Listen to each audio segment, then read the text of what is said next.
Let's get into it, Mike. Start on the men's side of the U.S. Open, and I think we want to look at the draw, obviously. And if you are watching on YouTube, hit that subscribe button below. If we dig into the men's draw, look, Jannik Sinner is the number one seed. He's the defending champion. He's the best hardcourt player in the world. He's still world number one. He's coming off the Wimbledon title. But I wonder, you look at how well Carlos Alcaraz has played over the last couple months. Finals at Wimbledon, lost to Sinner there, obviously, but fantastic performance in Cincinnati. Who is the guy to beat between these two, I think, is sort of the big question as we dig into the men's side.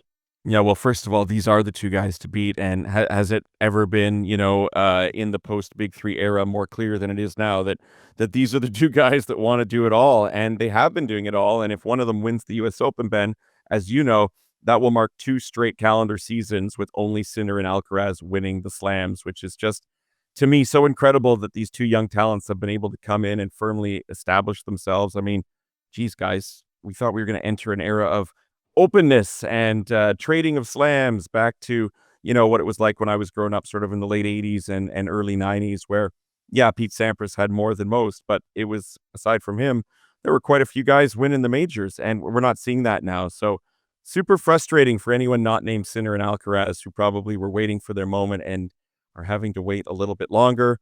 But it would be an absolute shock, wouldn't it, if either one of these guys hoisted the title in 2 weeks' time. And to me, Sinner, and look, I've been a big proponent of Alcaraz and have picked him, I think, more consistently in my preview shows with you. But this time around, I'm going with Sinner because he's just been lights out on the hard courts and I think, untouchable right now, really.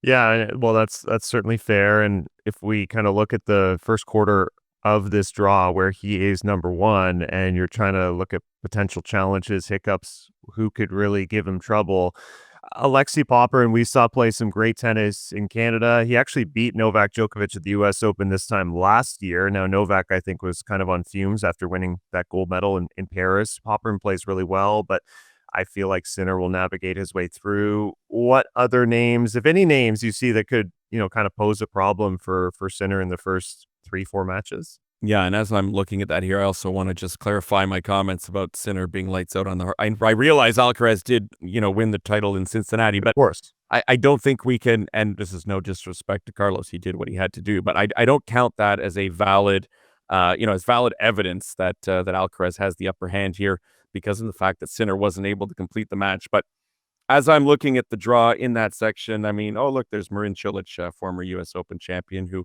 no longer obviously is a threat, but kind of cool to see his name in there.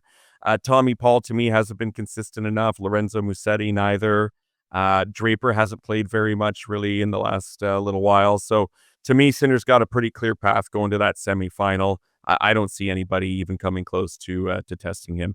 Yeah, no, that's perfectly fair. We can talk about the Canadians after if I go down to the second quarter and top half. Alexander Zverev, who I would say did have a pretty good hard court swing, played pretty well in Toronto before losing to Khachanov, got his revenge there in Cincinnati and went deep in that tournament as well. He's the number 3 seed. You have Alex de Minaur, who we know is always a really tough out, as number 8. And another name I am definitely looking at, honestly, is Khachanov. Finals of Toronto, played incredibly well and played really well in Cincinnati too. And he had a pretty good Wimbledon too, making quarterfinals before losing to Taylor Fritz. I wonder if, he has a shot. He's been to the semis of the U.S. Open 3 years ago. I never felt as strong about Khachanov overall as I did after I listened to your NBO closing episode with our good friend Arash Madani, who just went over the top with praise for him, obviously, and it was justified given how he played in Toronto. So if he can continue at that level in New York, then absolutely look out. It's interesting to note that Zverev, Khachanov, also Rublev, those are 3 names that did very well in Toronto. So for any players listening who skipped Toronto and didn't come to the National Bank Open, shame on you, because those guys were playing great, and I see them having a very solid chance of getting to the quarterfinals in that section of the draw as well. Yeah, I think so. And I mean, while we're in that section, maybe Felix Auger-Aliassime, he's the top ranked Canadian here, top seeded Canadian, number 25, and has Billy Harris of the UK starting off. If you think about it, given he really hasn't been in form and we know he disappointed in Toronto losing first round, I feel like he kind of got the best draw possible for the first couple of matches, and he's had some success against Zverev in the past. So could FAA kind of figure it out at Grand Slam level after ultimately not doing so for basically the last 2 years? He has not found success at a major. Well, shit, we'd love to see it, right? Like, we would just love to see it, especially this is the last major of the year. All players, I mean, this goes for all players, not just our Canadian players, but you're not going to get another crack at a major until January, which is quite a ways off. So people want to do well here, which adds a little bit of pressure as well. Felix hasn't seemed to have performed as well under the pressure at these big events lately, so I don't know if that bodes well for him or not. I mean, if we want to look at the Canadians as we're kind of looking at this section of the draw, we might as well maybe because they're all Yeah, in I agree. the top half. Yeah, It's interesting to me that they're seated so close together, right? We've got Felix at 25, Dennis at 27, and Gabriel Diallo at 31. I think it's super cool that we've got three guys who were seated here at the US Open. If we factor in the women, I believe it's the first time we've had five singles players seated at a major that's right. tournament before, which is Yeah. pretty epic. But to me, Diallo is the one that if I had to pick one of the three in terms of who might go the furthest, and that's even without looking at a draw, I would go with Diallo the way he's played. Dennis has been so underwhelming as we've mentioned. I mean, I take that 250 win out of the equation because that has no relevance when you get into a tournament with this kind of caliber. I got to be honest. I see Martin Fucsovics taking out Chapo in the first round. I'd be shocked if Dennis made it to round two the way that he's been playing at these big events, especially. Felix, a nice first couple of rounds, so maybe that would bode well. It'd be a fun match to watch him play Gael Monfils in round two for sure. And you wonder how many more majors and how many more years the Frenchman has. We know he touched the court in Toronto and pointed up at the sky.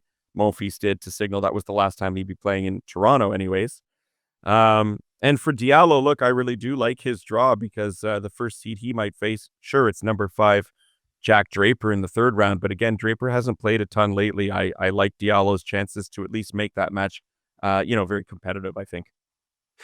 Yeah, completely. And 31st seed, Damir Jumar, is actually having kind of a bounce back season after some health issues and I think maybe top 80, but he's more of a scrappy grinder. I think Diallo gets through that match. Then Munar maybe in the second round. I think I'm penciling in Diallo in the third round for sure. I'll be surprised if he doesn't get there. And as you said, like of all the kind of top 10 seeds you'd like to face right now, maybe he's not your top pick, but Jack Draper would be one of them just for lack of reps. Like he lost to Cilic there at Wimbledon and essentially missed almost all of the North American hardcourt swing. Was injured and couldn't come to Canada, was still battling it, I think, in Miss Cincinnati. Really, his only reps that we've seen are playing US Open mixed doubles, which he did play well, actually decently well there, but I don't think that's a reflection of where he's at. So you're getting him when he's not kind of in that match rhythm and match play. We look at how well Diallo pushed Fritz at Wimbledon in the second round. He's not fearful of facing these top guys, and it feels like he's getting closer to beating them all the time. And you fast forward, or you look back rather, to last year, he beat Arthur Fils at the US Open. And I think he's capable of an upset. So I honestly would not be shocked if Diallo really makes a run for Draper's money and finds his way into the round of 16. You never know. As for Dennis, yeah, like at best case scenario, I think is third round and getting a match with Jannik Sinner. But you're right. I kind of lack the confidence of saying, is he going to beat Fucsovic? And Like, if you were gonna put money down on that, and we don't, but, like, if I'm sorry, I've got, like, 0 confidence in this one happening, and Fucsovics is a formidable opponent, super fit, he's not gonna be bothered by the heat or the always a conditions. cop out. I just don't see it working out, and I'd love to be proven wrong. I would love to see Dennis win this match, I would love to see Dennis go on a tear, but, I just don't have the faith in him right now, unfortunately. No, no, neither do I. But I'm happy to see him prove me wrong. In terms of proving guys wrong, if we look at the bottom of this draw, Alex Zimmerauer, I feel like he's been doing that for the better part of his career. The fact that he's seeded 8th, people probably didn't think he could become a top 10 player. He won Washington. He did pretty well in Toronto, took out Tiafo there and made quarters. I keep wondering, like, this guy has to make a Grand Slam semifinal at some point. I know Andre Rublev, he's 0-10 in Grand Slam quarterfinals. we're looking at kind of the best guys to not reach a Final Four of a major, you're looking at a short list, and Rublev and Dimenauer, to me, are sort of leading that pack. I read a stat during the NBO where it showed how newer members of the top 10 have fared in their first year being top 10 against fellow top 10 opponents. And I don't have it off the top of my head, but Dimenauer's was not very good. Like, he was not performing well against his fellow top 10 guys since he joined that group of players. So I wonder, like, who knows if that's going to be his ceiling, being like a number 8, 9, 10 guy in the world. Yeah. But you want to see him be able to beat those top ranked guys. And in a slam, of course, as you get to the later stages, you got to be able to do it. That's the name of the game. But absolutely love his style of play. Love how hard he works and hustles.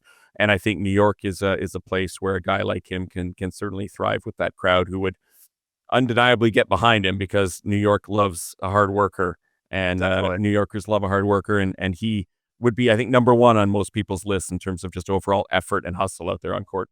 Yeah, and work ethic. I would love to see Khachanov Dimenauer in a round of 16. That would be an amazing match. Let's shift to the bottom half of the draw.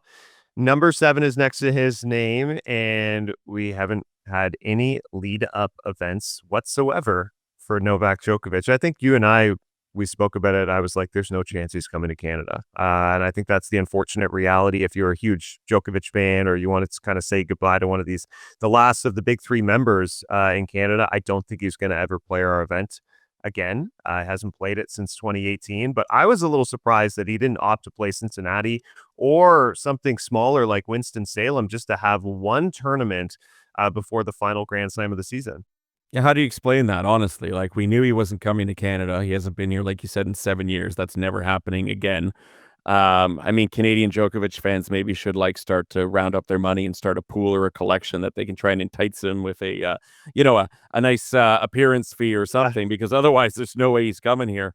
But to skip Cincinnati and play absolutely nothing since Wimbledon, like, I just don't understand what the rationale and the mindset is, unless you're dealing with some sort of physical issue that you don't want to push too hard before that slam.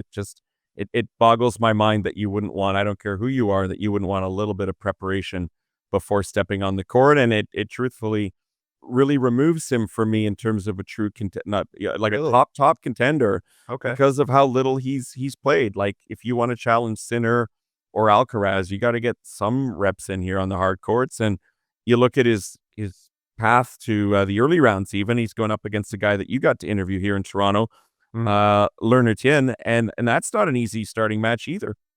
I think that's honestly one of the toughest first round draws you could get as a seed, because Lerner Tien, such a crafty, clever left-handed player, super talented.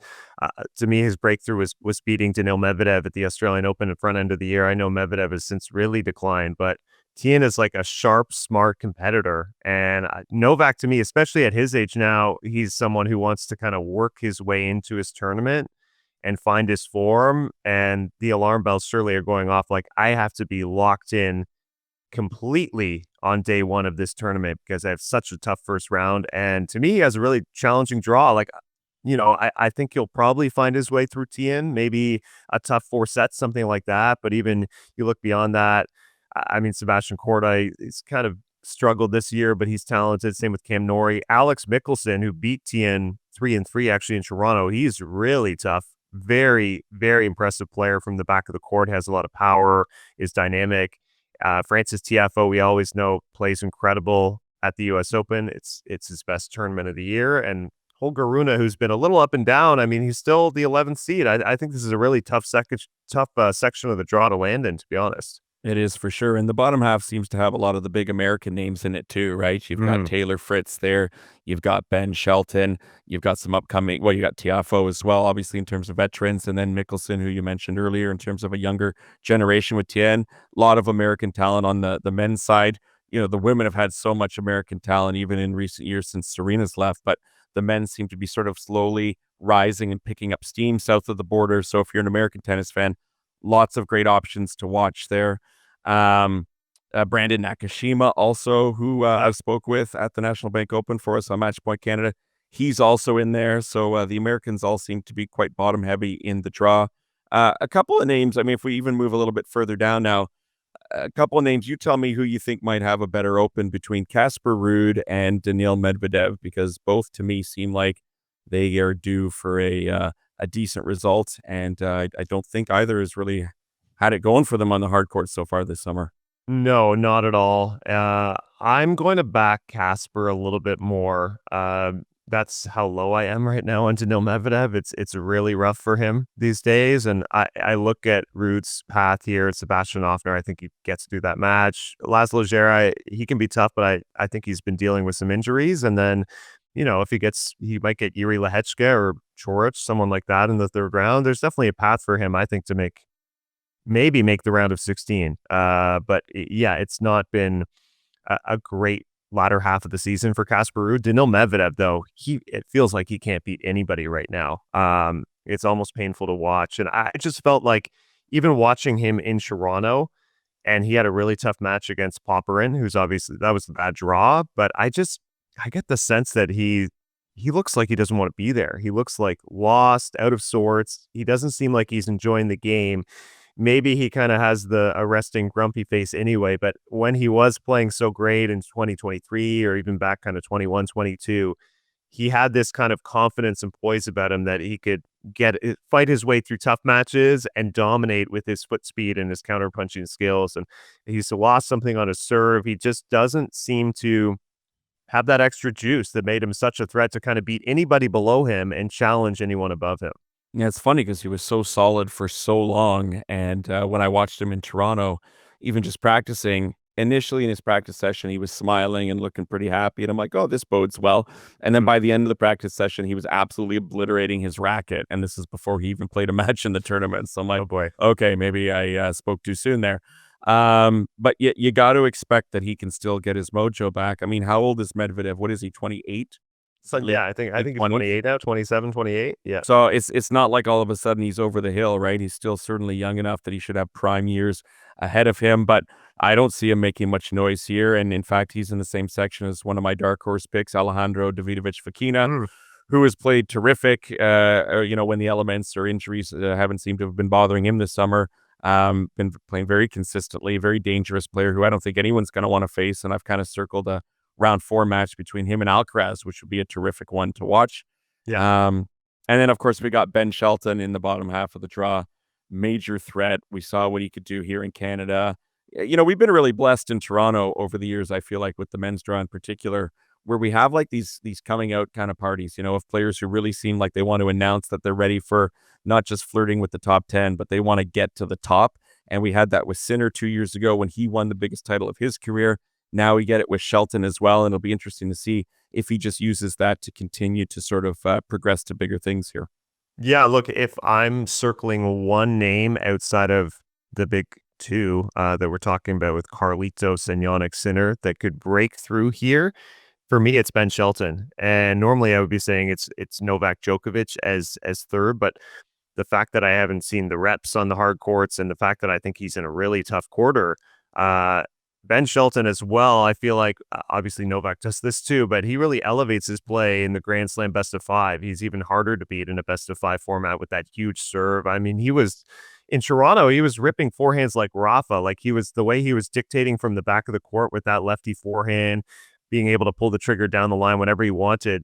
You look at that match in the semis against Taylor Fritz, it's like Fritz is a US Open finalist and he bullied him off the court. Now, it wasn't Taylor's best day, but that was like, wow, Shelton has made a major step forward and he looks like he's ready to insert himself in the conversation. I don't know yet if he's ready to beat one of these big guys, but he's definitely getting closer. Yeah, and he really had his way with Fritz that night in Toronto. Fritz looked visibly tired as well. Hey, let's talk about Taylor Fritz for a moment, who's really upped his game and become super consistent the last 2 years. Mhm. 2024, he makes the quarters of the Aussie Open and Wimbledon, then obviously making the finals of the US Open. He just made the semis at Wimbledon as well. So the results at the majors are really happening on a regular basis for him. And we'll see how he handles being a defending finalist, I guess, if you want to use that term, this year in New York. He does have a lot of points on the line. But yeah, I think he's shown us nothing but consistency when it's mattered most the last couple seasons. He's been incredibly consistent. it's also been a very consistent pattern. Now that he's gotten over the hump of any early Grand Slam losses, you feel like at the events like where he will perform best on hard courts at Wimbledon, it feels like he's always losing to now sort of the same guys. And Carlos Alcaraz, I mean, he pushed Carlos actually at Wimbledon and had a chance to send it to a fifth set and was denied there. He's never beaten Novak Djokovic. He's lost to him U.S. Open quarterfinals, I think Australian Open quarterfinals. Hasn't beaten Jannik Sinner on a big stage either. So does he have enough in his toolbox to get over one of those guys? And he's in the same quarter as Novak Djokovic. I will say, this would surely, if he runs into Novak in the quarters here, has to be his absolute best opportunity to finally beat Djokovic. Yeah, I absolutely would agree with that as well. And hey, look, before we move over to the women's side, do we want to put out a few predictions here for the semis, who we think might get there? And Yeah. gosh, all this U.S. Open talk is making me wish I was there now. We really got to get our acts together and go. Maybe next summer we decide to bring Match Point Canada down there, because I'm seeing friends of ours who are there, like Max Gow is there just as a fan to enjoy it. Lucas Weiss is there covering it for The Athletic. Check him out if you're looking for some great coverage. He's a friend of the podcast, and it really makes me wish I was there. In terms of Final Four, nothing super out there for my picks, Ben. I went with one that was maybe a little bit less likely or predictable, but I've got Sinner against Rublev in the top half. I really like how Rublev was playing in Toronto, and part of me just roots for that guy. And there's very few players outside of the Canadians, of course, but there's very few non-Canadian players that I, at this stage of my life and involvement with the sport, that I would say I actively am rooting for. Mm-hmm. And Rublev falls into that character because he's just such a nice guy. And we've spoken to him in multiple years at the National Bank Open. I talked to him a few weeks ago here in Toronto, and I just love how he sees the game, and he's kind of a quirky dude. So those are my picks for the top half. Bottom half is going to be less exciting. I got Fritz and Alcaraz. Okay. And I'm going with Sinner. I'm going with Sinner over Alcaraz. I mean, I think Sinner over Alcaraz for the final. Okay. I'm really happy you picked Andre Rublev, honestly, because I wanted to. I debated it, and I think he's going to fall short and make another quarterfinal. He's got to make a semi at some point, though. So maybe this will be the time. I do have Jannik Sinner in the semifinals. I think it's impossible based on what we see in the knowledge we have to pencil in anybody else, especially in a pretty light top quarter. Like, who's really going to sort of stop him there? But hey, you never know. Will Jack Draper have an incredible tournament? Will Gabriel Diallo have an unbelievable tournament? But obviously I'm going Jannik there. And yeah, I wrestled with this, and considering how well he's played since the grass court season, making finals of Toronto, I'm going Karen Khachanov to make his second U.S. Open semifinal. I think he's capable. I wanted to pencil de Minaur in, but I feel like Khachanov, bit of a bigger ball striker, bit of a bigger game. I think that's going to play on these courts at Flushing Meadows. So he's in my final four. Bottom half, Ben Shelton's going to push him really, really hard this time.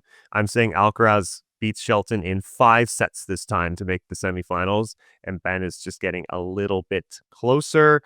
And then I wrestled with this one. I consider making sort of a surprise pick like a Mensik, but I haven't seen enough.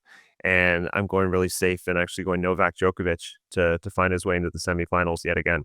Well, Nole fam is going to like hearing that from you, so that's good. And hey, look, he wants that 25th major so bad, and foolish on anyone to count him out. Maybe I'm dismissing him a little too quickly. I just feel like he hasn't had enough match play, but he wants that 25th major more than anything.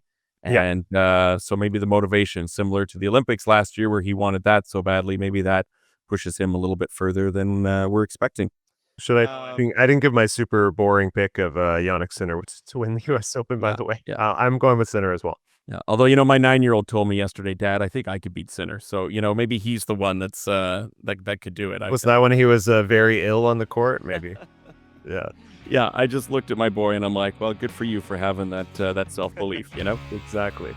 Thank you guys so much for watching us at Matchpoint Canada. If you like our work, follow along, hit the subscribe button below.